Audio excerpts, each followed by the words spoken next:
Yeah. Det ser okay ud til sæsonen, bortset fra skader, ikke? Altså, sæsonen er ikke engang startet, og vi har allerede 6-7 mand uden skade. Jeg gider simpelthen ikke at se Johnny Evans og Maguire i forsvaret. Nej. Jeg får det dårligt. Altså, jeg får det oprigtigt dårligt.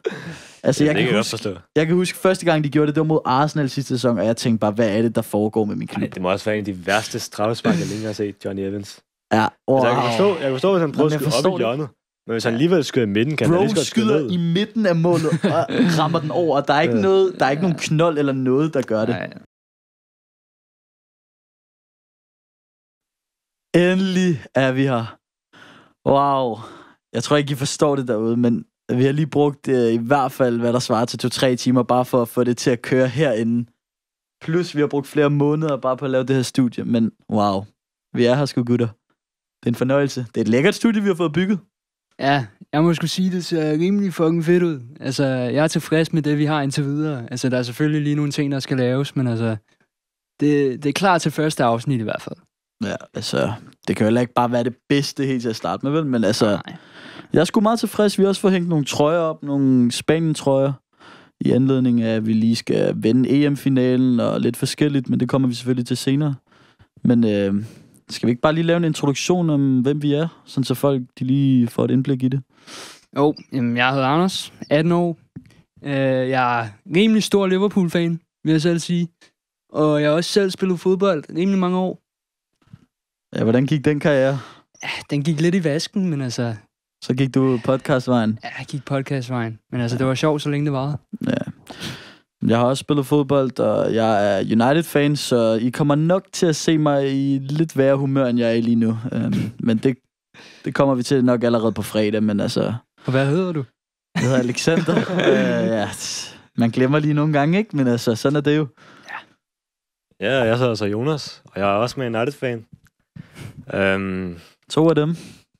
Også spiller fodbold. Så det bliver sjovt. Det gør det. Men vi kan snakke lidt om, hvordan vi kom hertil. Altså, hvordan blev det egentlig bare til det her podcast? Jamen altså, vi har jo brugt mange timer. Også bare i weekenderne. Så har vi bare kørt rundt og skaffet alt det, vi skulle bruge. Brugt mange penge. Jamen, jeg tænker mere på sådan helt i starten. Altså, hvordan kom vi overhovedet frem til, at vi skulle lave en podcast? Det startede med en idé fra... Jeg tror, det var mig, var det ikke det? Jo, jeg tror også, det er dig. Og du var meget hugt på den. Altså, du var meget sådan, det skal vi. Ja. Jeg var da også meget hugt på den. Det skal lige siges, vi går alle sammen i klasse sammen. Det gør vores producer bag i os. I kan selvfølgelig ikke se ham. Han står og hilser. Men sådan er det jo. Men nu står vi her. 3-4 måneder efter. Ja. Det tog sin tid, men der har været lidt bump på vejen. Lidt MobilePay. Anmodninger, der lige har været holdt lidt hen, men altså... Men, i sidste ende har det jo været det hele værd. Nu står vi i 0. Ja. Præcis. Men det er en fornøjelse. Men altså... Ja, I tænker sikkert derude, hvad er det her? Hvad skal der ske med den her podcast og den her kanal? Men altså, vores formål er, at vi elsker fodbold alle 3. Så vi vil jo egentlig bare gerne snakke om det. Og så gør det på en sjov måde, for det er selvfølgelig, der er mange derude, der snakker om fodbold, men det kan godt blive lidt seriøst en gang imellem. I hvert fald, hvad jeg tænker. Og så tænker jeg, måske vi kunne lave noget sjov ud af det. Du ved, ikke bare sidde og analysere en hel runde og sådan noget. Lave lidt sjov, nogle quizzer, nogle lege. Få nogle gæster med ind. Det kan for eksempel være jer derude. Altså, vi er meget åbne for at få nogle nye mennesker ind og høre, hvad de synes om fodbold, hvad de kan lide. Men altså... Ja, jeg er enig. Altså, vi tænker i hvert fald i fremtiden at få en masse gæster. Lidt af hvert. Altså, måske nogen vi kender, nogen af jer derude, hvis I virkelig har lyst. Altså, det kunne jeg griner nok også. Forhåbentlig i fremtiden nogle professionelle fodboldspillere, ikke? Ja, det vil være fedt. Hvem er egentlig jeres drømmespiller, I kunne få med? Altså, skal vi være realistiske, eller? Lad os sige realistisk. Prøv en realistisk, og så en, som, du ved, altså, urealistisk-agtig, ikke? Jamen altså, Bøjlesen vil jo være rimelig fedt at få på. Vi kender jo nogen, der kender Bøjlesen, så derfor tænker vi ikke, det kunne godt være en mulighed. Altså, det vil ikke være dumt. Altså, men jeg tænker også bare generelt danske spillere, der er en mulighed. Ja. For mig, en drømmespiller. Ja, hvem kunne det være? Den har jeg ikke tænkt over, faktisk. Altså, det kan vi komme tilbage til. Ja, men jeg vil egentlig gerne have Braithwaite med. Brathwaite. Ja. Den er lidt lakrids, men altså, det kunne være fedt. Han har haft en voldsom karriere, ikke? Der er meget at snakke om i hvert fald. Hvad vil du man kan sige, det er jo helt klart den danske retning, vi kigger i hvert fald. Ja. Så vi kan snakke det der engelsk. Men hvad er det, bro, siger? Altså, jeg tænker Rasmus Højlund. Jeg vil ikke snakke engelsk. Eller en af Højlund-brødrene. Du kender, du har lidt forbindelse til Højlund, der er lidt der. Så. Men altså, okay, lad os en urealistisk en. Urealistisk. Det er vel et idol, vi er ude i her, måske. Ellers er det også for content. Hvem er sjov? Balotelli kunne være sjov. Altså, der har været rigtig mange historier. Zlatan er min drøm. Man vil være lidt bange for, Zlatan han vil gå ind i et rum med en, ikke? Ja. Jeg ved ikke, om man lige bliver karate kick. Jeg ved ikke lige, om vi vil kunne få Zlatan ned i det her kælderrum i Nørrebro, men altså... Nej, han er for højt. Nej, altså jeg vil tage Ronaldo, men det er også fordi, at du ved... Jeg elsker ham, ikke? Han er i mit hjerte. Siger jeg med en Porto-trøje på, når han spillede i Sporting. Ej, hvor er det latterligt. Ej, for mig må det også være Ronaldo. Det har altid været... Ja. Vi siger jo bare alle de samme ting her. United-fan, Ronaldo-fan her. Ja, men... Ja. Nej, men gutter, nu har vi snakket lidt om os, og hvad der kommer til at ske her. Skal vi ikke lige gå i gang med noget fodbold? Jo. Det tænker jeg da. Nu ved jeg godt, det er noget tid siden, men altså, der har jo været en... der har været en EM-finale for helvede. Altså, skal vi ikke lige snakke lidt om den? Fremragende finale. Jo. Synes du det? Ja, altså, der kommer 2 senmål i kampen. Det synes jeg altid er spændende. Altså, jeg synes, den var lidt todelt. Første halvleg, det var røvsygt. Nå, ja, det kan godt blive. Anden halvleg, der må jeg altså sige, der kom der noget god bold. Hvor så I egentlig kampen henne? Jeg så den i Italien. Med en masse mennesker faktisk. Det var rimelig hyggeligt. Hvem var de fan af det henne? Jamen, det var meget blandet. Det var også derfor, det var så sjovt. Altså, der var både spanske fans og Englands fans. Altså, ja, vi kødede os lidt i første halvleg. Sådan, vi tænkte, okay, den er hjemme for Spanien. Det er Spaniens sejr, det her. Så lige pludselig kommer Parma ud af ingenting. Man skal aldrig undervurdere England. Nej, det så vi hele EM. Altså, de har spillet så lort. Ja. Altså, det er altid det der individuelle kvalitet, der lige så kommer det bare sidst. Men det var så ikke nok i sidste ende. Hvor så du den henne? Jeg tror også, jeg så den sammen med nogle venner nede i Stevns. Hvis der er nogen, der ved, hvor det ligger. Det er jo hans hjemby. Stevns. Ja. Jeg så den jo i Sunny Beach i Bulgarien. Vi har købt blandt andet den der Todes-trøje, så den er ikke helt ægte. Men den er meget fed. Vi var 3 gutter afsted. Vi købte en Spanien-trøje hver. Og så lavede vi grin med englænderne, ikke? Så det var lækkert med en sejr. Vi gik også amok til sidst. Var der englænder derinde, eller hvad? Ja, der var masser af englænder. Du skulle se dem, de var helt nede med hovedet, altså. Ja. Men det var fedt, fordi englænder, dem kan vi sgu ikke lide. Nej, det kan vi det var dejligt med en Spanien-sejr, uden at være alt for subjektiv her, ikke? Men altså... Men jeg tænker, vi måske skal lave nogle kåringer for EM-slutrunden. Jeg tænker blandt andet årets spiller og årets unge spillere. Jeg tænker umiddelbart, unge spillere der er ikke så meget rafler. Der kan ikke være noget andet at sige, tænker jeg. Jeg tænker, vi siger det på samme tid. 3, 2, 1, Jamal. Ja, Jamal så. Men, altså, jeg kan faktisk ikke huske, hvor gammel han er, men jeg vil gerne give en honorable mention til Musiala. Ja. Musiala, han havde... Men han har været der så lang tid, man føler ikke, han er talent mere, men jeg tror kun, han er sådan 21. Jeg tror ikke, han er ældre. Eller så også Nico Williams, vel? Ja, han gør det også godt. Han gør det også godt. Han er ikke helt ung mere, altså. Nej. Men der har været en masse dygtige unge spillere, men Lamine Yamal, han tager den sgu. Altså, det var fantastisk at se ham. Fornøjelse at se 16 år, 17 år lige i finalen. Ja, han blev 17 år. Var det dagen inden finalen, eller sådan? Ja, jeg ved ikke, om det er dagen inden, men lige inden. Dagen inden. Ja. Men okay, årets spiller. Den synes jeg er lidt svær. Ja. Jeg tænker, der er mange, jeg tror vil gå med Rodri. Ja. Men det vil jeg ikke. Det er jeg heller ikke. Altså, jeg vælger at gå med en anden fra Spanien, som jeg synes, han overrasker mig virkelig, og han var virkelig god. Fabian Ruiz. Ja, okay. Ja. Han spillede virkelig en god turnering. Ved du, hvem det er? Ja, det er den samme, jeg tænkte på. Nu stopper det. Men, hvad siger du? Jamen, altså, jeg ved godt, det måske virker lidt kedeligt, fordi han var topscorer og top assist, men Dani Olmo, altså, han fortjener respekten. Altså, der var ingen, der troede, at han skulle spille en vigtig rolle i den her turnering, altså med Pedri. Men så kommer han ind, og så er han så vigtig. Han skaber så meget. Ja, han er virkelig kommet ind på et godt tidspunkt, ikke? Ja. Altså, han var jo, som du siger, han startede jo ikke engang inden de første kampe. Men jeg føler også, han gjorde det også godt sidste EM. Han er lidt sådan en slutrundespiller, føler jeg. Ja. Men jeg respekterer det. Nu vi er der, hvad synes vi om transfer til Barcelona? Ja, Olmo til Barca. Jeg synes personligt ikke, at det er den type spiller, Barca har brug for. Nej, jeg tænker det samme. Jeg havde tænkt mere Nico Williams, men altså, lad os se Hansi Flick. Lad ham cook, altså. Jeg føler sgu heller ikke, det er lige det område, de mangler spillere lige nu. Nej, de har Pedri, Gavi kommer tilbage, altså. Jeg ved sgu ikke lige, hvad jeg synes, men altså. Ja. Vi må se. Men altså, jeg har nogle andre spillere, jeg også tænkt på til EM, hvem jeg synes Kroos, ham kan vi ikke glemme. Nej, Kroos. Ja, han spiller også en fantastisk turnering. Lad os lige give ham en klapsalve, før han slutter sin karriere. Ja. Han slutter det godt. Wow, en spiller. At gøre, når man møder Spanien. Wow, en spiller, ikke? Ja. Altså, han har virkelig haft en flot karriere. Ja. Men jeg føler, med Kroos, folk er først begyndt at appreciate ham senere i hans karriere. Ja. Altså, jeg synes også, dengang Real Madrid vandt 3 streg med Ronaldo og sådan noget, ikke? Han var fantastisk Kroos. Men han er lidt undervurderet, synes jeg. Ja, men folk begynder at respektere ham nu også, når han retirer. Og... Jeg vil godt sige, at han er probably rated nu, sikkert. Ja. Altså. Du sidder jo også med en Tyskland, tror jeg nu. Ja, han var også god ved den VM-slutrunde. Det var han selvfølgelig. Altså, jeg vil have lov at sige, jeg er også en, jeg synes klaret virkelig godt. Og okay, jeg er Liverpool-fan, men Gakpo, han spillede et sindssygt EM. Og jeg ved godt, det kan godt være, at han ikke kan gøre det samme ude på venstrefløjen for klubniveau, fordi der er det lidt mere kalkuleret. Vent og se. Og du ved, jeg tror, Arne Slot, han har store tanker om Gakpo. Altså, han spillede virkelig godt. Hver gang han havde bolden, havde man sådan en fornemmelse om, at der var sket noget.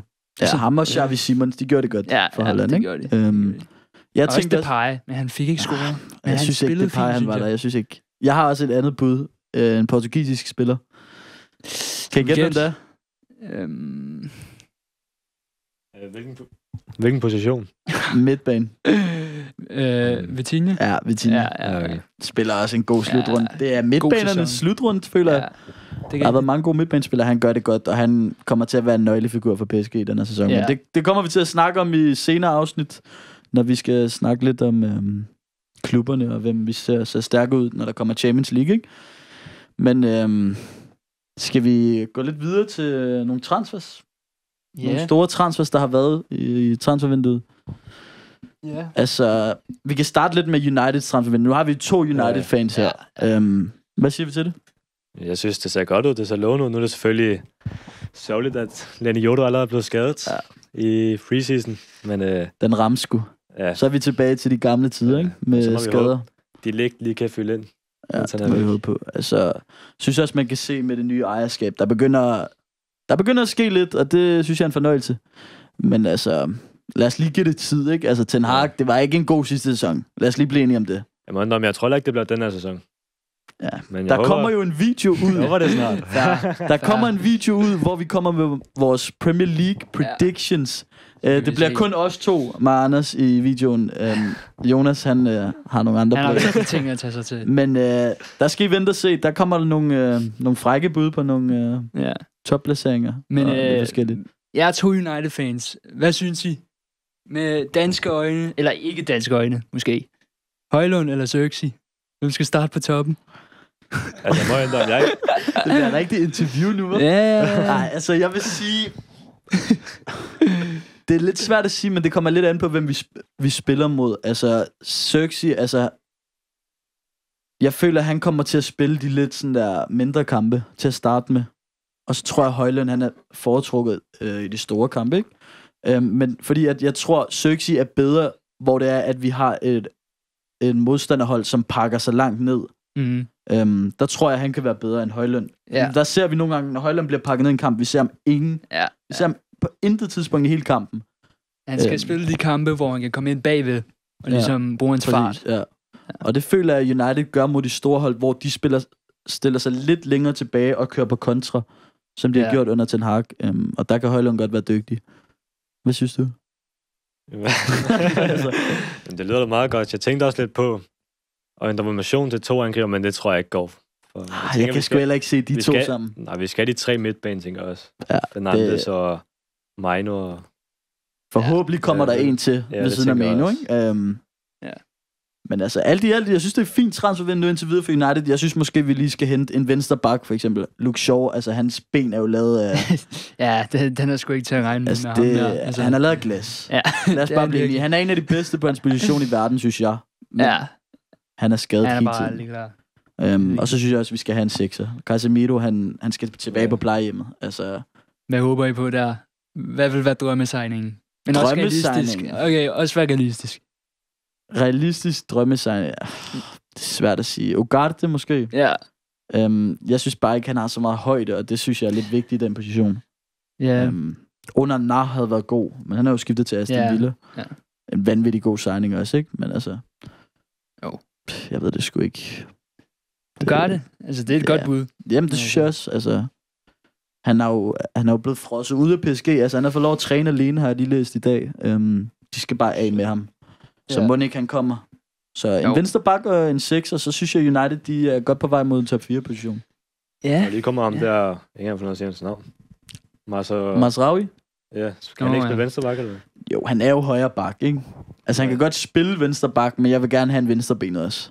Okay, fordi Shaw og Malaysia, altså Malaysia, folk, de troede jo, han var død. Fordi han var væk i et år. Altså folk, de lavede alle mulige konspirationsteorier. Ja. Altså sådan der, folk, de tænkte sådan der, han er død og alt muligt. Og så kom han endelig lige for at få sin medalje til... Ja, han kom lige til medaljen i FA Cup, men ellers så vi ham ikke. Men altså, ja. Er vi ikke videre for United nu? Jo, nu har vi ligesom snakket om det, der... Vi kan snakke lidt om Liverpool, dit hold. Der er jo ikke så meget at snakke om, udover Arne Slot, han klarer sig sindssygt her i venskabskampene. Hvad? De har været gode i preseason. Ja, det har de. Altså, jeg er tilfreds med, hvad jeg ser. Altså, alle mulige slags angreb. Har du set alle kampe? Nej, men jeg har set highlights, og jeg har set videoer, hvor folk snakker om, hvordan Arne Slot, han... Jeg kan ikke se. Men der er vel også gået... i USA, var det ikke? Jo, man kan godt se dem. Men der er også gået lidt rygter om, at Arne Slot, han vil vente med at lave signings, til han har set hele holdet an. Ja. Det synes jeg på en måde er en god idé, men på en måde også, altså, det kan godt blive for sent-agtigt. Så kommer de allerede bagud. Hvad hvis de ikke henter en spiller de næste 3 runder af Premier League, og så har de vundet 1 og tabt 2 eller sådan noget. Så er de halter de allerede bagefter. Med Arsenal og City, der skal man følge med hele året, ellers så er man ude. Jeg er glad for, at de i mindste prøver at signe en 6'er. Ja. Fordi Endo, han er god uden bolden, men med bolden, så er der for mange fejl. Altså, det kan vi ikke, hvis vi skal vinde ligaen. Altså, hvis vi skal have en chance for at vinde ligaen, så... Ja, men jeg kan lige så godt sige nu, I kommer ikke til at vinde ligaen. Det gør I ikke. Ikke med den skaldede træner der. Altså. Jeg tror, vi nærmer os. Vi har potentialet. United har den bedste skaldede træner. Altså, det kan du ikke kigge mig i øjnene og sige helt uden at smile. Vent og se, Ten Hag. 3. sæson. Han kommer til at cook. 3. gang er lykkens gang. Men lad os lige komme med en forudsigelse. Hvem tror vi Liverpool signer? Lad os lige komme med en hver. De signer jo ikke Subimendi. Altså, det ved vi allerede nu. Det kommer ikke til at ske. Nej, den er over. Han gider jo ikke. Han vil hellere blive i Real Sociedad. Altså, jeg har hørt rygter om Kudus. Kudus, ja. Kudus. Jeg kan godt lide Kudus. Men jeg ved ikke, hvor han skulle spille. Fordi vi har Soboslaj på midten. Vi har Salah ude på højre. Vi har Luis Diaz, Gakpo på venstre. Jeg tror ikke, det bliver den her sæson. Nej. Jeg tror godt, han kunne komme derhen næste sommer, når Salah han måske tager til Saudi eller et eller andet. Ja, det håber jeg på. Men det er sgu svært egentlig at komme med et bud på, hvem Liverpool de kunne hente. Altså, jeg føler ikke, der er så mange sekser derude. Nej. Har du noget? Altså, nu er det ikke nogen, der er blevet rygtet eller noget, men altså, De Jong er der jo. De Jong, det er et godt bud. Det er et godt bud. Altså, bare så de er lidt tvunget til at sælge ham. Ja. De er, altså, den klub, det går ikke helt økonomi, godt. Det er jo værre end din, altså. Tro mig, hvis I vidste det derude. Vi snakker om de der mobile pay før. Det var ham der. Det altså, rammer hårdt, det der mobile pay. Det rammer hårdt.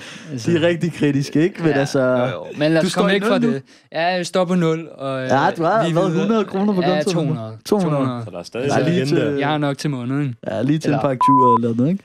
Men altså... Så nikkede produceren derinde. Så kender vi om igen. Det klipper vi ud, siger jeg bare lige. Men... Ja, De Jong, der synes jeg faktisk er lidt en genistreg for dig. Tak. Kunne måske godt få et job som sportsdirektør i Liverpool. Det må jeg eller? Ja, altså Jamen, det er ikke et dumt bud, Altså, de jeg vil ikke brokke mig som Liverpool-fan. Fordi Altså, De for Jong, ja, det er et godt call. De Jong Nej. er mig som sportsdirektør. Altså, og for dig som Begge sportsdirektør. dele, ikke? Ja. Det kan jeg godt De forstå. Jong, altså nu hvor jeg tænker over det, jeg vil også hellere have De Jong end Ugarte. Ja. Men De Jong er jo lidt mere en 8'er end en 6'er. Ja, Ugarte, han er jo det ren rigtigt. 6'er. Det er rigtigt. Men altså, De Jong har niveau til at spille en 6'er, hvis det skulle være. Ja, det tænker jeg også, men altså... Lad os nu se, hvor han ender hen. Jeg tror ikke, han er i Barcelona, når det siger den 1. september. Nej. Men altså... Nå, er der nogle andre transfer, vi kan snakke om? Jeg gad godt snakke om Ulis. Ja, Bayerns Det er Bayern. transfervindue generelt. Ja, De har hentet lidt lækkert. Ja. Det går godt for dem. Det tegner til, at de giver Leverkusen et lidt større der kommer til at være challenge. spænding i Bundesligaen. Altså, de har jo hentet en japaner fra Stuttgart.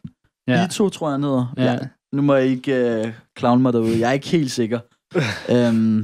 Han er allerede blevet skadet. Jeg tror, han brækkede benet. Nå, det har jeg faktisk hørt om. Ja, så han er ude i 3-4 måneder. Det er ikke forestiller eller sådan noget. Ja, det var sgu... Det var forsvar. Så har de hentet Olise og Palinja. Palinja, den skal man ikke sove på.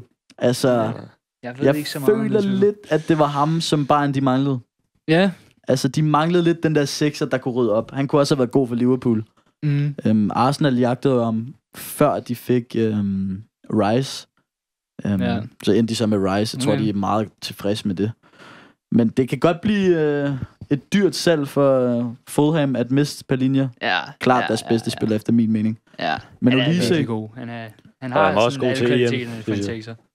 Palinja, han var fin. Altså, jeg var lidt skudt for over Portugal. Jeg havde højere forventninger i EM. Ja. Men altså, det er vi videre fra nu. Det var sgu ærgerligt med Ronaldo. Altså, det var nok... det gjorde ondt i mit hjerte. Men, det var en smutter. Den var skal glemmes. Olise, har I set OL? Har I fulgt lidt med? Ja, jeg har fulgt lidt med. Han har altså banket dem ind. Men der har han spillet offensiv midt. For det meste. Jeg har ikke set det. Jeg har kun set stats. Jeg føler fodbold-OL, det er noget latterligt noget. Altså, det er jo U23. Ja.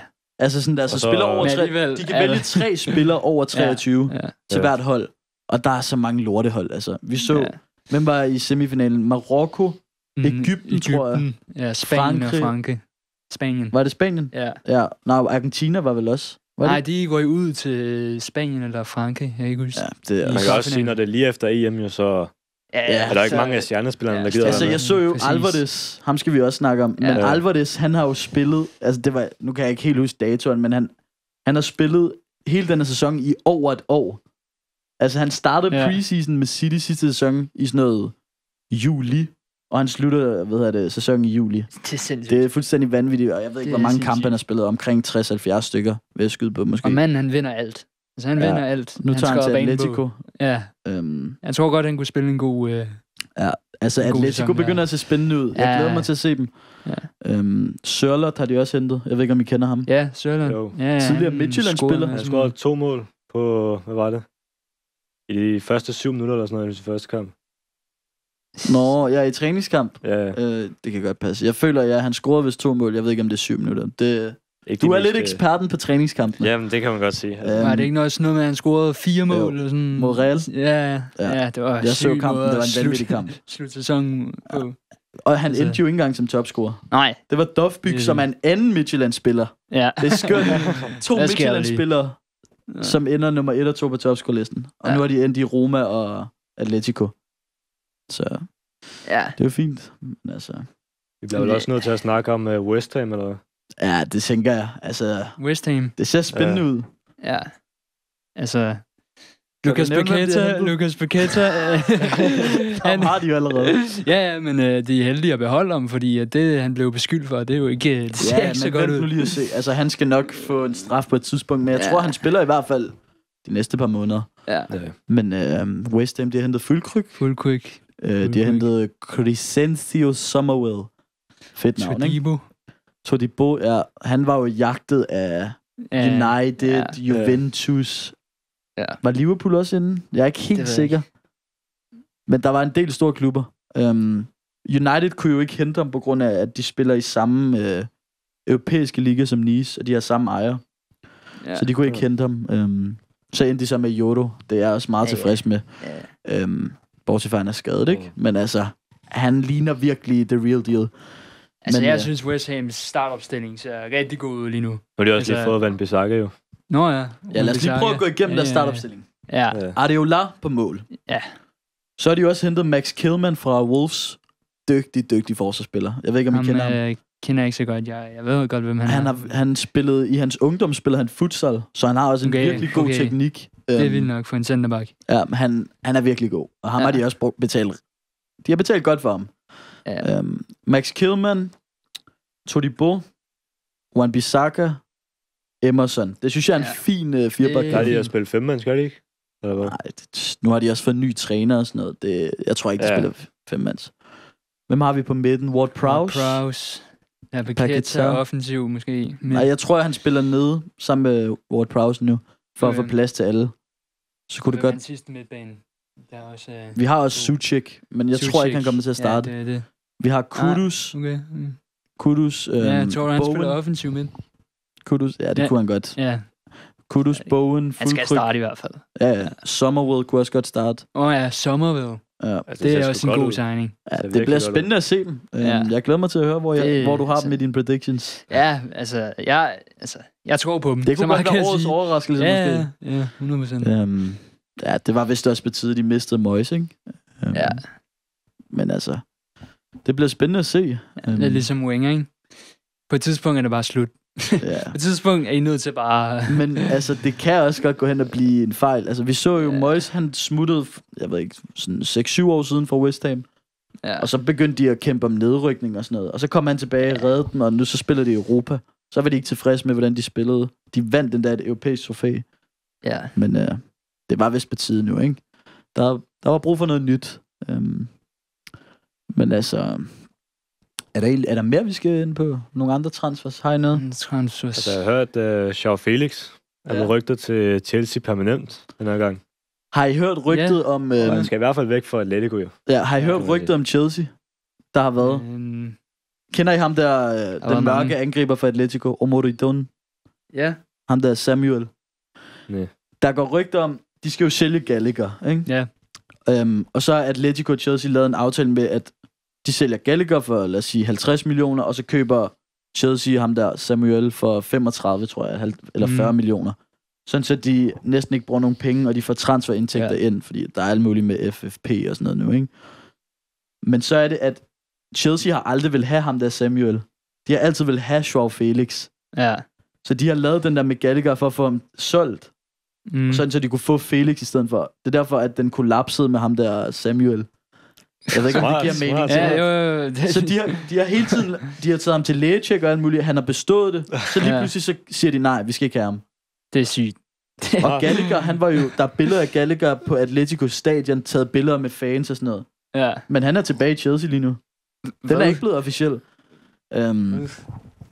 Altså, han er tilbage at træne med U21 i Chelsea. Så... Det er 2 skøre klubber, Chelsea. Altså, det er jo en kaosklub. Det skal vi også lige snakke om. Chelsea er kaos. Det er for mange spillere. Altså, det er ren kaos. Og det er jo ikke så mange topniveau-spillere. Altså, jeg ved ikke, hvad de har, alle de spillere. Altså, jeg kan kun se dem skuffe. Ja, altså, det tror jeg også. Det må jeg altså, jeg har en stjernespiller. Og hvem er det? Ja, det er jo Palmer, selvfølgelig. Palmer. Ja. Jeg tror, en Kongo kan være en stjernespiller, hvis han får hans form op igen. Til EM? Ja. De har Saka, altså. Det er svært, ikke? Det er svært at tage ham fra. Det er også der, hvor de snakker om at tage ham på venstre bak, bare for at få Palmer ind. Og fordi vi ikke... Eller vi. Nu skal jeg lade være med at snakke som jeg er England-fan. Men og fordi de ikke havde nogen venstre bak, selvfølgelig.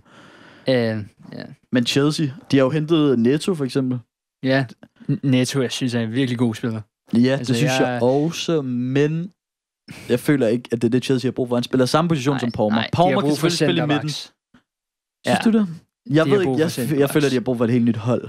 Ja, men jeg føler alle de der spillere. Hvis de skal finde én ting før den nye sæson starter, så er det nye centerback. For Thiago Silva, han var vigtig. Altså. Ja, men jeg føler bare, at Chelsea, hele deres hold er bare... Altså, det er ikke et hold. Nej, det er de burde bare sælge det hele og genopbygge klubben. Jeg føler, han har ødelagt den, ham der Bowley. De har jo hentet 35 spillere, siden han kom ind. Det er sindssygt. Og jeg så Liverpool, deres for 35 signing siden, det er Joe Gomez i 2015. Ja. Så siden 2015 har Liverpool hentet 35 spillere, og Chelsea har hentet 35 siden 2022. Og Liverpool er klar til bedre. Fuldstændig vanvittigt. Ja, det må man sige. Altså, eller hvad? Har de det? Chelsea har vundet en Champions League. Liverpool har vundet Premier League. Nå, okay, ja, det er sgu da rigtigt. Det er mig. Men det er fordi, hvis vi snakker siden 2015, har Chelsea vundet en Champions League. Og Premier League for den sags skyld. Men altså, hvis vi snakker siden 22, så har Liverpool også gjort det bedre, ikke? Jeg kan i hvert fald sige, at Chelsea har ikke fået det ud af det, som de skulle have. For de penge der. Altså, hvis I kunne vælge én spiller, og I må ikke sige Palmer, som skulle til Liverpool og United for Chelsea, hvem vil I så vælge? For Liverpool? For Chelsea til Liverpool. Ja. Caicedo måske? Ja, jeg tænkte også, hvem havde de på defensiv med? Det er jo Caicedo. Han er bedre end Endo, jeg synes. Ja, Caicedo er en god spiller. Tak Caicedo. Man kan også tage Caicedo så for Casemiro. Ja, det vil jeg nok også. Caicedo, han er dygtig. Jeg føler bare ikke, han får det hele ud af det i Chelsea. Men det er der jo mange, der ikke gør. Ja. Men altså, hvad er der ellers? Er der noget? Altså, vi kan lige snakke om Real Madrid-kampen i dag. Nå ja. Med Atalanta. Skal vi lige lave en lille optakt? Ja. Jeg er spændt på at se, om de stiller op med et godt hold i dag. Altså, jeg håber, vi jeg tror godt, I kan forvente at se Mbappé inden. Det tror jeg også, vi gør. Jeg læste et sted med, at det er der, han får sin debut. Og jeg ved ikke, om det var Ancelotti, der sagde det. Men det tror jeg godt, I kan forvente. Skal vi lave en startopstilling, den stærkeste startopstilling for Real Madrid, uden skader? Ja. Skal vi lave en hver, eller skal vi lave den samlet? Den stærkeste, de kan, eller bare realistisk, som de... Den stærkeste, de kan, hvis de ikke har nogen skader. Ja. En hver. En hver, okay. Så lad os starte på mål. Jeg tænker, vi er enige om Courtois. Ja, Courtois. Godt. De to forsvarsspillere. Rüdiger. Militao. Den ene også, ja. Den er svær. Ja. Altså, Alaba skal man ikke sove på. Nej. Rüdiger er jeg enig i, men det er også fordi Militao, han har været skadet i noget tid, han lige kom tilbage. Ja. Men altså, hvis de er på topniveau, vil jeg tage Militao og Rüdiger. Ja, det er rigtigt. Jeg har set Militao, han har ikke spillet hans bedste niveau. Ja, han har ikke været så god. Især til Copa America, der var han virkelig... Ja. Var han ikke god. Brasilien, de er... den skal også glemmes for Brasilien. Brasilien, de er på vej nedad. De skal til at tage sig sammen. Ja. Men altså for mig, hvis de alle sammen er på deres topniveau, vil jeg tage Alaba på venstre bak. Ja. Jeg fucker ikke så meget med Mendy. Jeg kan faktisk godt lide Mendy. Jeg vil også tage vil du tage ham? Jeg vil tage Mendy. Fair nok. Ja. Højre bak, Carvajal. Ja, enig. Carvajal. En af de bedste højre bak stadig. Ja. Nu kommer vi til det lidt svære på midten. Nu er Kroos ude, kan man sige. Ja. Kroos ude, ja. Jeg vil tage Tchouaméni. Det vil jeg også. Selvfølgelig som sekser. Det skal det være. Sagde du ingen skade? Ja, ingen skader. Okay. Kammervenga er jo lige blevet skadet. Det ved jeg ikke, om I har set. Han er ude i, 6 uger, tror jeg. Det har jeg faktisk ikke set. Han blev skadet til træning i går inden kampen. Ja. Okay. Jeg vil også beholde Valverde i startopstillingen, fordi at jeg synes, han kan så meget. Han kan både være defensiv, og han kan være virkelig offensiv. Han har så mange kvaliteter. Så jeg vil beholde ham. Jeg skal have Kammervenga inde. Det skal jeg bare.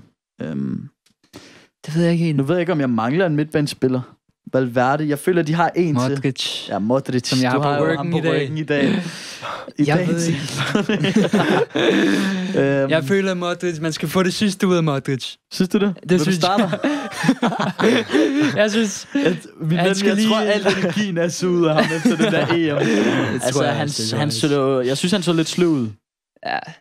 Jeg synes lige, han skal vise Kammervenga, hvordan det skal gøres i den sidste sæson her. Hvis han stadig kan gøre det. Færdig. Hvis du tog den der Modric-trøje på og gik ind, så tror jeg, du har gjort det bedre. Han er færdig. Ja. Det er fint, at han lige tager et år der, i stedet for at tage til Saudi eller et eller andet. Det... Han er i hvert fald karrierens efterår, hvis ikke i vintertiden, ikke? Jo. Det er der, hvor at når man har en bil, og der er frost udenfor, og du kan ikke åbne bilen. Der er intet, der fungerer. Det er der, vi har med Modric. Ja, det er Modric. Altså, og så hvis man lige varmer den rigtig godt op, så kan man måske få den i gang og sådan noget. Ja. Men altså... Hvad er din midtbane så?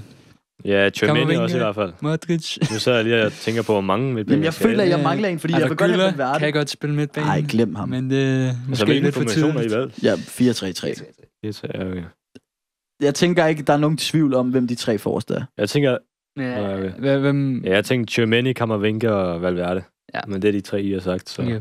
Ja, men altså, det er også... Altså, er vi enige om, at det er Vinicius, venstrekant, Mbappé, toppen og Rodrigo? Yes. Vi har også... Det er vi meget enige om. Lad os lige snakke om en spiller, som vi ikke har nævnt. Ja. Brahim Diaz. Wow. Han er så undervurderet. Wow, jeg er glad for, at du bringer ham op. Han er virkelig undervurderet. Altså, han er så god i de tight places. Ja. Der er hurtigt på fødderne. Lidt Messi-esk. En lille prediction for mig. At sige. Hvad sagde du? Lidt Messi-esk. Det er ikke tidligt at sige, men det er voldsomt at sige. Ja, det er det. Det er det. Jeg har en lille prediction. Jeg tror, han scorer i dag. Okay. Jeg tror, han scorer. Okay, det var... Han ser stærk ud. Han har været god i preseason. Scoret et godt mål mod Chelsea. Han kunne være en starter for et andet hold. Han kunne starte for næsten alle hold i hele verden. Ja. Altså, det mener jeg. Liverpool kunne godt bruge ham. Ja. Altså, jeg synes, de mangler lidt den her kreative midtbane. Jeg synes, Szoboszlai er god. Jeg synes, han er teknisk god. Jeg synes, Szoboszlai skal bevise sig selv den her sæson. Fordi jeg var ikke imponeret det sidste halve år. Han var god det første, men ellers så har jeg ikke set så meget, som jeg er tilfreds med fra hans side. Nej. Men også Rodrigo ude på højre wing. Det er lidt synd for ham, fordi han er så god på venstre wing. Men altså, nu er der to, der er bedre end ham. Han burde skift. Det burde altså, jeg har hørt nogen på TikTok, der er begyndt at sige, at Vinicius spiller bedre end Rodrigo. Ikke det der TikTok-knowledge nu. Ja, men... Hvad har du hørt? At Rodrigo spiller bedre end Vinicius. Ja, det er det værste lort, jeg nogensinde har hørt. Vinicius er verdens bedste fodboldspiller. Ja, det er lige nu er han.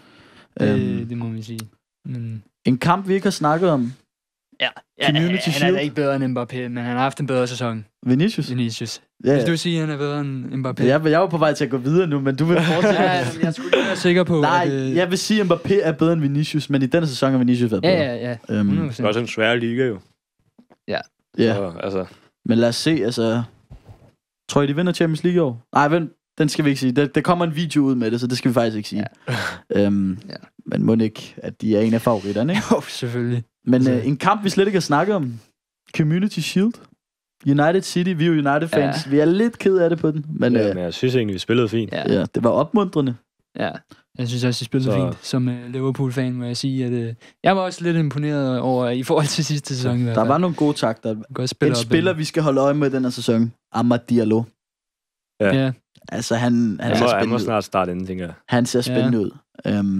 Jeg håber dog også, at Sancho, han kommer i gang. Fordi jeg har et eller andet for Sancho. Jeg kan godt lide ham. Ja. Han viste også i Champions League igen, at han stadig har det i sig. Jeg håber også, at Rashford kommer i gang den her sæson. Det gør han. Vent og se. Han scorer minimum 15 mål. Minimum 15 mål? Ja. Det skal han i hvert fald, ellers er I færdige, ligesom sidste sæson. Fordi altså, det er ham, der bringer det, som Tim Hag kan vil have jo. Jeg tror også, Bruno kommer med nogle mål. Søgsi, Højlund. Altså, der kommer nogle flere mål. Vi har også fået en ny angrebstræner, Van Nistelrooy. Det er lækkert at se ham på bænken. Ja, altså der går jo rygter om, at de har hentet ham som... Fordi de ved godt, at Ten Hag, han kommer nok ikke til at holde han rører om et par måneder, og så kører Van Nistelrooy resten af sæsonen. Det der går der jo rygter om. Det er meget smart. Altså, men han har jo været træner i PSV. Gjorde det okay. Altså, det var ikke... Jeg tror ikke, han vandt ligaen. Det gjorde han ikke, nej. Jeg tror, Feyenoord vandt. Men jeg synes, vi spillede fint. Altså, det ser okay ud til sæsonen, bortset fra skader, ikke? Altså, sæsonen er ikke engang startet, og vi har allerede 6-7 mand uden skade. Jeg gider simpelthen ikke at se Johnny Evans og Maguire i forsvaret. Nej. Jeg får det dårligt. Altså, jeg får det oprigtigt dårligt. Altså, jeg kan huske første gang, de gjorde det var mod Arsenal sidste sæson, og jeg tænkte bare, hvad er det, der foregår med min klub? Det må også være en af de værste straffespark, jeg længe har set, Johnny Evans. Ja, wow. Altså, jeg kan forstå, hvis han prøver at skyde op i hjørnet.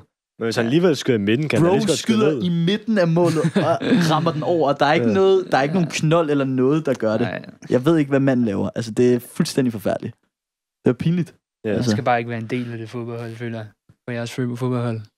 Nej, men altså, han er en United-mand. Han er en United-mand, han kæmper for logoet, og altså, vi kan ikke tage det fra ham. Altså, han får ikke en særlig høj løn, tror jeg. Og han er der for de unge spillere og sådan noget. Så jeg er ikke sur på, at han er i truppen, men han skal ikke spille, og det ved han også godt selv. Ja, det tror jeg også godt. Men altså... Hvad tænker vi? En prediction til aftens kamp, Real Madrid? Det skal lige siges, at vi optager onsdag lige nu. Real Madrid, de spiller med nogle timer mod Atalanta. Hvad siger vi et resultat? 3-1 Real Madrid. Atalanta kan godt finde ud af at score. Så de får et mål. Atalanta har jo lige mistet deres bedste angriber. Scamacca. Han blev skadet. Han er ude i 9 måneder nu. Ja. De der skide korsbåndsskader, altså, det er røvsygt at se på. Det ødelægger fodbolden, men altså, der er selvfølgelig ikke noget at gøre ved det, men altså... Så jeg håber, der kommer mange mål, så jeg siger 4-2. Ja, 4-2. Jeg tror, det bliver en 2-1'er. Real Madrid selvfølgelig. Bare hat-trick. Jeg tror, det bliver stille og roligt. Altså, jeg tror, et Brahim Diaz-mål og et Rodrigo-mål. Yeah. Og så måske et Lukman-mål for Atalanta. Han var også god. Ja, Lukman. Ej, den der finale der i Europa League. Det var vildt. Lidt ærgerligt, at Leverkusen ikke lige kunne trække den hjem og være ubesejret i alle turneringer. Det er synd for dem. Men altså, respekt til Lukman. Ja, det er ikke fordi, man har hørt så meget til ham, sådan ud over det. Jeg ved ikke lige, jamen, han er ikke altså, hvis han har den kvalitet der. Han kunne godt spille. Altså, jeg kan huske ham for nogle sæsoner siden, dengang der var lockdown. Der spillede han for Fulham. Jeg synes, han var virkelig god. Ja. Han var virkelig god. Så hentede Leicester ham, og så fik han ikke rigtig spilletid. Og sådan. Leicester kan jeg godt huske. Så ved jeg ikke helt, hvad der skete. Han fik ikke spilletid. Så røg han til Atalanta. Spillede med Højlund første sæson. Gjorde det godt. Gjorde det også rigtig godt sidste sæson. Det var lige før, han var bedre i første sæson, end den her. Der var dygtig spiller. Han kommer fra, jeg tror han er fra Evertons akademi.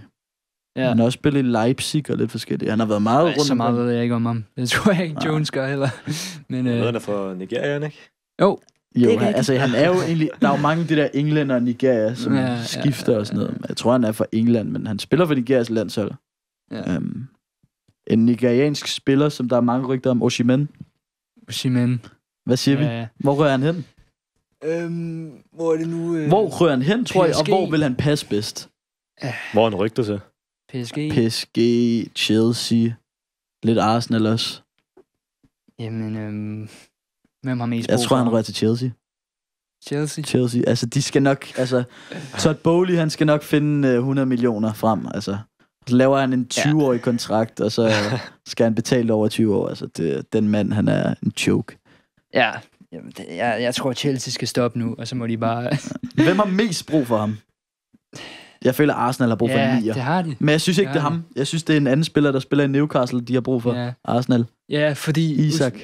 Isak til Arsenal. Det vil være en drøm for Arsenal. God. Ja, Isak, han er sådan en god afslutter. Det er Arsenal, der har brug for. Han vil være en ny Henry for Arsenal. Ja. Fordi... Uden at overdrive. Okay. Han er vanvittig god. Jamen, han er god. Men altså, det der med Osimhen, jeg er enig, fordi Arsenal har ikke brug for en, der driver dem hele vejen til målet og scorer, fordi de kan godt finde ud af... De har bare brug for en, der bare er i boksen, og så vinder de der, laver de der 20-30 mål, ligesom Haaland gjorde for City. Præcis. Altså, Havertz, han har været god sidste sæson, han er god. Altså, jeg har altid rated ham, men han vinder bare ikke i mesterskab, tror jeg. Nej. Spiller også en meget avanceret rolle nu. Altså, det er ikke, fordi han er topangriber, jo. Nej. Jeg synes, til sidst så vi ham lidt som nier.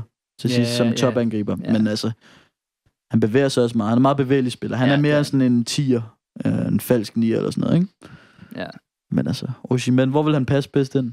Er det Arsenal, tror jeg? Jeg tror, vi må give ham til Chelsea. Altså, Chelsea har brug for. Ja, men altså, jeg vil sige, at PSG, de har jo hentet... Sidste sæson hentede de Gonzalo Ramos og Colomani. Ja, som begge to er skuffet. Jo værre end mit røvhul. Altså, de er jo decideret elendige. Virkelig skuffet. Jeg har aldrig set... Jo, jeg så lidt i Colomani. Jeg har aldrig set noget i Gonzalo Ramos. Jeg var... Lad være med at sige efter det der hat-trick. Jo, det var lige præcis det. Selvfølgelig var jeg imponeret efter et hat-trick, fordi jeg synes, han så skarp. Jeg var slet ikke imponeret. Jeg var imponeret, men ikke da jeg så ham i PSG. Han skal fuck af. Han skal lade være med at tro, han kan tage Ronaldos plads på landsholdet. Altså.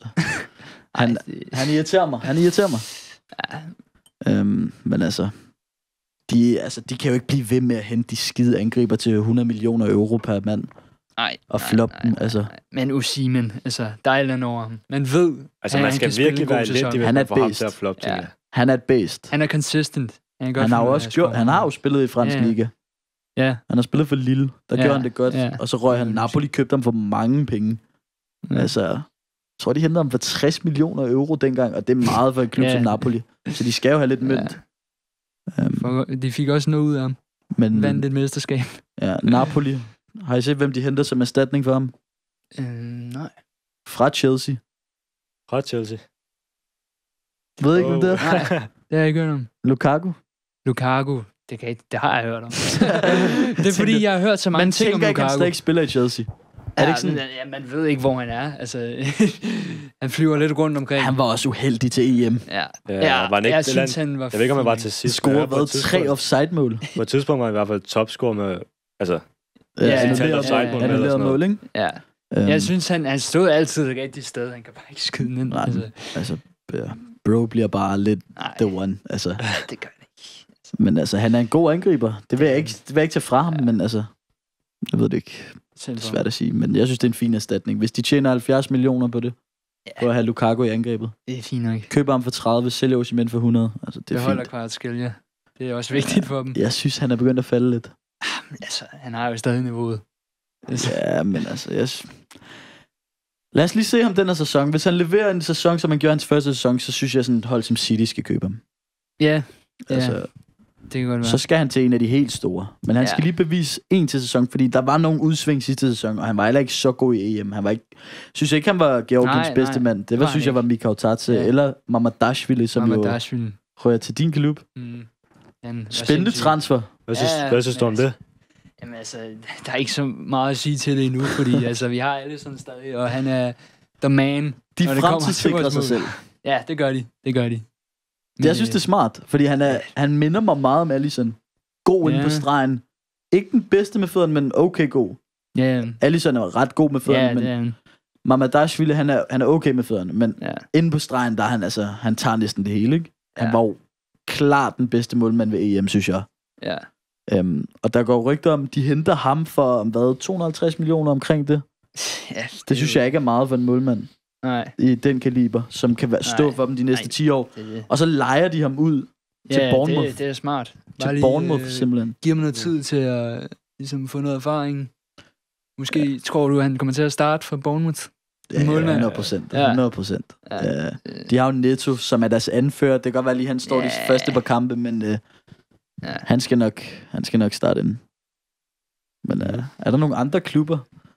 Tottenham, Solanke, det er jeg spændt på. Ja. God signing.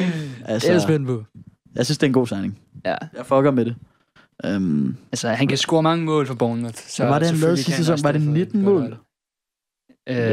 Han spillede lidt mere om... nej, det gjorde han jo ikke. Men han scorede mange mål. Jeg føler, det var 19 mål, han lavede i Premier League sidste sæson for Bournemouth. Det skulle jeg Ja, det er mange mål. Men mit problem med Solanke er, at det er hans første rigtig gode sæson i Premier League. Han har ikke... Sidste sæson lavede han kun 8 mål. Ja. Han har aldrig været den der topscorer. Måske er det Bournemouth, der er blevet bedre.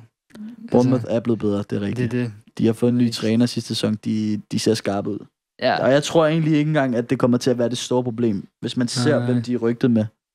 En spiller, du holder meget af. Nketiah. Ja. Ham kan jeg godt lide. Jeg glæder mig til at se ham spille, eller måske starte for et hold, fordi jeg synes, Nketiah er en virkelig god spiller. Ja, han er en god fucking godt skud. Altså, vi har set ham nogle gange lave nogle syge lange skud. Han er der i boksen altid. Altså.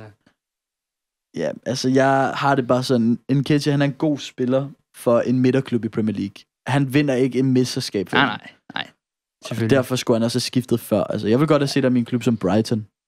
Ja, der tror jeg også, han kunne spille godt. Men han kan godt blive fodret i Bournemouth. Ja, de har jo fodret Solanke i en hel sæson, og han scorede 19-20 mål eller sådan noget. Så altså, det er spændende. Altså, der er rygter hele tiden. Ja, mange angriber, der skifter klub lige nu. Ja, det er det.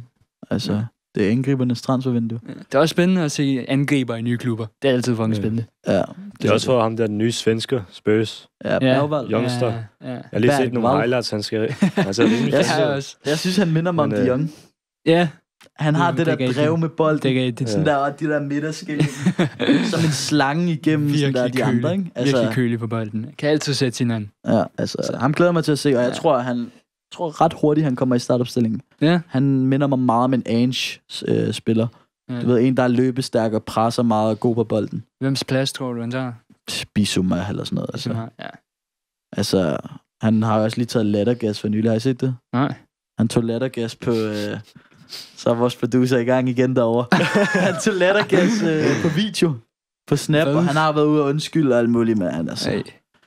Det var ulovligt for et par år siden i England. Det er ulovligt nu. Men det var lovligt. Så der var mange, der tog det. Brandon Williams, kender ham? ham der spiller United. Ja. Han tog det også på et tidspunkt, mens han kørte. Eller han var parkeret, og så kørte han bagefter eller et eller andet. Det var... Og Dele Alli og alt muligt. Altså, der har været mange ting med det, men altså... Ja, det er lidt skørt. Der er også mange spillere, der tager snus. Jeg tror sådan noget 80% af Premier League-spillerne tager snus. Løst. Det synes jeg så et eller andet sted. Okay, nu snakker jeg lort. Men, 80%. Okay, 60% i hvert fald. 60%. Sygt. Altså, jeg var sådan helt shit, mand. Ja. Ham der Ben Foster, han har jo også en podcast. Ja. De snakker om det. De sagde sådan der, altså alle, de tager det hele tiden. Vildt nok. Altså, de skal jo også, altså, de er jo hele tiden i gang. Altså, de skal jo have lidt at slappe af med, ikke? Der er nikotin vejen frem, måske for nogen. Ikke noget reklame her. Nej. Vi opfordrer selvfølgelig ikke nogen til det. Vi kunne aldrig selv finde på at tage nikotin. Eller noget af det, i den kaliber. Eller hvad man siger, ikke? Ja. Men altså... Har vi andet egentlig? Er det mere spændende? Har I noget? Jeg ved ikke, hvem har Man City fået. Jeg tænker, nummer 1 i Premier League. De har jo solgt Alvarez. Skal man vel næsten snakke om. Savinho. Jeg ved ikke, så I Girona sidste sæson i La Liga? Jeg så jo mange af deres kampe. Ja, jeg så ikke fulde kampe af dem. Nej. Jeg forelskede mig lidt i Girona sidste sæson. Jeg kan huske, det var en kamp mod Barca, de spillede, hvor de bare ødelagde dem. Ja. De spiller ikke meget offensivt, med meget risiko. Det gør de. Altså... For det er meget sådan et hold, vi skal bare score flere end modstanderen. Det er ikke sådan der, vi skal have en defensiv, der lukker ned, og så scorer vi en kontra. De scorer bare mål derudad. Altså, der var mange underholdende kampe. Men man det var så Savio bare... med til. Savio var med til at score. En af deres klareste. Men de har jo solgt det hele nu. Ja, det er det, der sker med klubber nu til dags. Altså, men vi så klubber for mange penge. Det var jo sjovt. Girona, de slog alle de store hold i La Liga-sæson, bortset fra Real. De tabte begge to meget sådan der sikkert til Real. Real Madrid er også bare defensivt sikker. det er de men altid. Det er vigtigt for dem. De har jo solgt Alex Garcia, som er midtbanespiller, til Leverkusen. Savinho har rådet. Ham ejede de jo ikke engang. Ham havde de bare lejet for deres søsterklub, Troyes, eller hvad det hedder, ikke? Et fransk klub, som City har købt dem af. Så har de solgt Dovbyk. Ja. De har mistet Eric Garcia til Barca. Forsvarsspiller. Altså, det hele er bare rådet, ikke? Nej. De har hentet Van de Beek. Som har givet os rigtig mange gode minder i United, hva'? Wow. Stjernespiller for United. Ham savner jeg sgu. Det er sgu en af de værste signings i Uniteds historie. Det var pinligt. Altså, de havde brugt de 300-400 millioner bare på ham, og det var pinligt. Wow. Jeg tænkte faktisk... Værende Anthony. Ved du hvad, lad være med at hate på Anthony. Okay, nej, det synes jeg ikke, du skal sige nu. Jeg synes lige... Altså... Alle sammen derude. Anthony får minimum 10 mål og assist. Altså til sammen i næste Premier League-sæson. Det kommer ikke til at ske. Hvis han ikke gør det, så laver vi en giveaway med en fodboldtrøje. Okay. Godt. Og det er en valgfri en, vi trækker det ud. Men det er først om et år, så... Men og du får 50 kroner, hvis han gør det. I overfor en 50'er hver. Han er United-fan, han tror sikkert også på det. Nå, du tror ikke på det? 10 mål og 10 assist. Nej, ikke 10 mål og 10 assist. Det kan være 7 mål og 3 assist. 10 mål og assist. Ja, okay. Det tror jeg ikke. Han skal jo starte med at starte inden. Jeg tror ikke, kommer til at starte inden den her. Jeg tror, det højeste, han har lavet, det er 8 i Premier League-sæsonen, hvis jeg husker rigtigt. Og det var i første. Der tror jeg, han lavede 6 mål og 2 assist eller sådan noget. Ja, okay.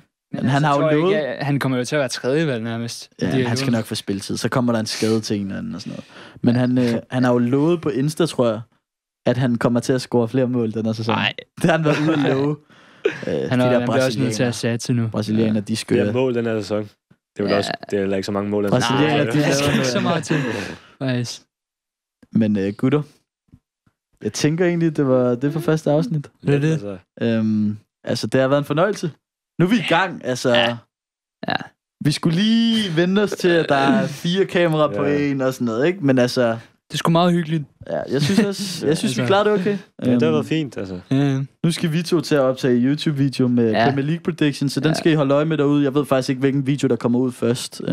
Det har vores producer styr på. Han styr på det hele derovre. Han står helt og tænker, hvad fanden går det her? Men ja... Gå ud, like og subscribe og skriv en kommentar, hvad I synes om det. Altså, om der er noget, vi skal snakke om. Vi vil også rigtig gerne lave nogle seerspørgsmål på et tidspunkt. Hvis I har noget, vi vil være at catche et glas for nogle dilemmaer eller et eller andet, som kommer ud. Men det er en fornøjelse. Så jeg tænker bare, vi ses næste afsnit. Næste video. Ja.